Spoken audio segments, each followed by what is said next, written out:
Достаточно сложно, учитывая то, что соотношение сил и средств просто удручающее.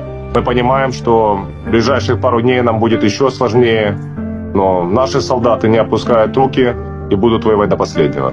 Мы военные, мы готовы гибнуть за эту страну, мы готовы за нее воевать, и это наш долг и обязанность. У нас люди порой падают в голодный обморок, мы едим один раз в сутки, наши запасы провианта тоже иссякают, точно так же, как и боеприпасы, но мы стараемся экономить, даже нашим тяжело раненым приходится кипятить техническую воду и употреблять ее.